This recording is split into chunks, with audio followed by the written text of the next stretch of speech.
Hey, welcome back to the channel. We're going to go to the next step on this F550 revive we got going on here. If you're new to this whole series, I'm interested in this truck, keeping it for myself. It's a one owner out of Texas, or it's going to go on the lot and be for sale. We're going to do some custom modifications. We're going to upgrade it. We're going to revive it. The next step in that process is to deal with the lights. When it came in, if you've seen in previous episodes, it just had the headlights. You got to have your headlights, but we can't test drive it because we have no brake lights. We have no turn signals. Why don't you come along and let's see what we can figure out. One of the first things you want to know while you're testing is how much voltage you've got in your battery. All right, so you're testing the battery. Yeah. Boom, we got 12.14 volts. Okay, Yeah. Got it. So now we know we've got voltage to our battery. Then I'm going to switch it over to ohms. Now, which one of these did we find?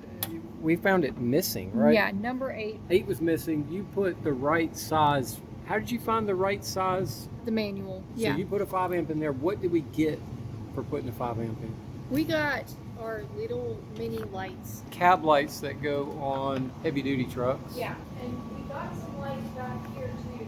Oh, okay, all right. So in the middle. Yeah. So these were just on, And just running lights. one brake light was on. This one was on and this one was off. Yeah. What about up here on the headache Those bar? did not come on. Did not come on. No. We are really cramped for space in here. Yeah. As you can tell, when we pulled it in, to fit in this bay, we have to sneak over the top of our lift and then, we're right up against the door in the back. So tight space. If I had it to do over again when we built this building, we probably have added 2 more feet to the back side there. But hey, it is what it is. You know what I mean? And we found a way to get it in here. Shut the door, run the air conditioning, which is important here in the South. Yeah. All right, Laura, you're working and I'm mouthing. What you got going on here? So I'm just double checking ohms, testing all these fuses to make sure they have continuity. And then I'll go through and test to make sure they all have voltage. We don't have any blown fuses. We've replaced a fuse that was missing, and we don't have any parasitic draw on this box of fuses. I need to make sure that there isn't a fuse box inside the vehicle, because if there is, There we're gonna is. do the same thing. Yeah, there'll be a box. On the driver's side or passenger side? Driver's side, and I've already removed the The cover? panel. Yeah, in fact, the interior's getting pulled apart. So far, we have worked on front door locks, both sides. I'll toss the keys to you. Okay. You ready? Nice catch. By my pinky finger. Just reach in behind you and pull up the door lock on that side. I think the power door locks, Laura, I think they may have to be replaced on this truck. The motors were pretty weak. Yeah. Actually, it needs to go into sleep mode before I can test voltage accurately for parasitic draw. That means the door has to be shut. Yeah. Isn't that going to be fun? Because this power seat doesn't work. So this is what you're looking for when you're looking for a bad fuse and checking continuity. 2.7? Yeah, that's very indicative of There the might be a fuse little being cooler in busted. there. Yeah, it's not busted. Well, I'm gonna tell you now. If your equipment tells you it's busted, then it's busted. It Well- might be a fracture somewhere that you can't see with your eye at the moment. Yeah, that's when I start trying it outside. Oh, some of these are empty. Oh, What? did you hear the click? Oh, I thought that was just plastic on plastic. Was that a... Yeah. That's Oh, not that's good. the door light. Look. Yep.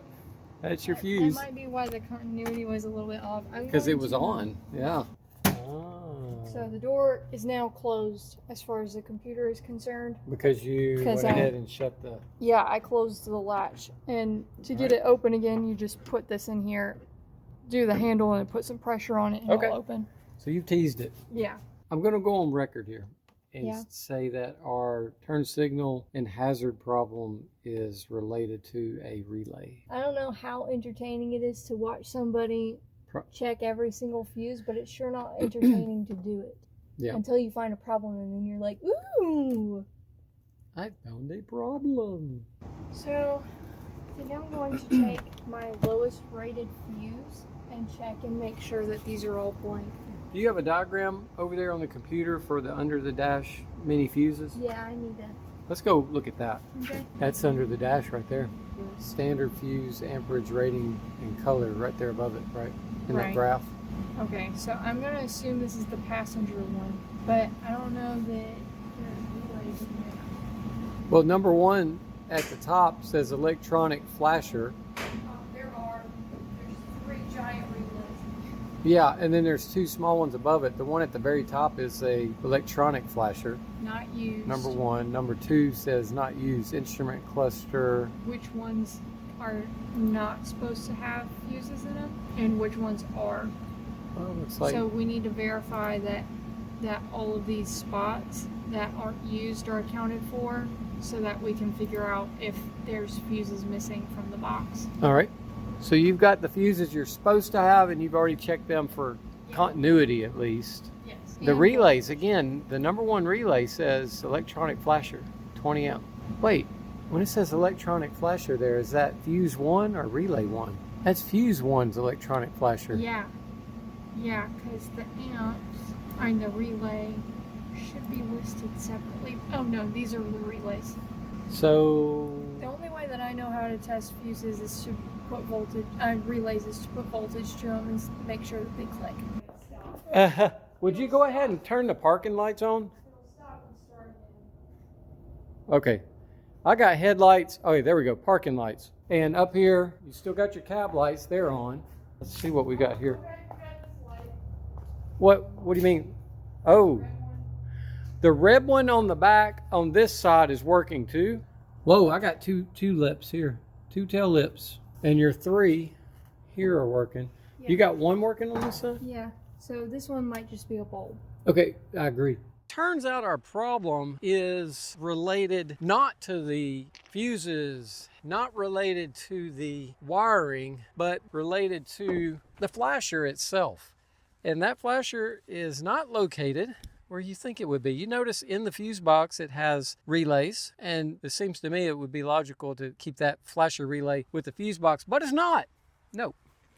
Ford has engineered this to be accessed by going down through the radio hole. And fortunately, we have all this off so we can actually look through a different side. But I've gone ahead and pulled the cover off of the group of relays. There are 2 Ford relays there at the bottom. They did not need to be replaced, but that top one is the relay that controls the flashers and the brake lights.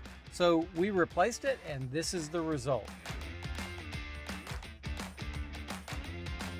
Thank you so much for watching. We sure do appreciate you supporting the channel. You can do that by liking, subscribing, forwarding these videos over to someone who you know needs tutorial help or who wants to follow us on this 550 Revive. Thanks again. Hope you have a wonderful day.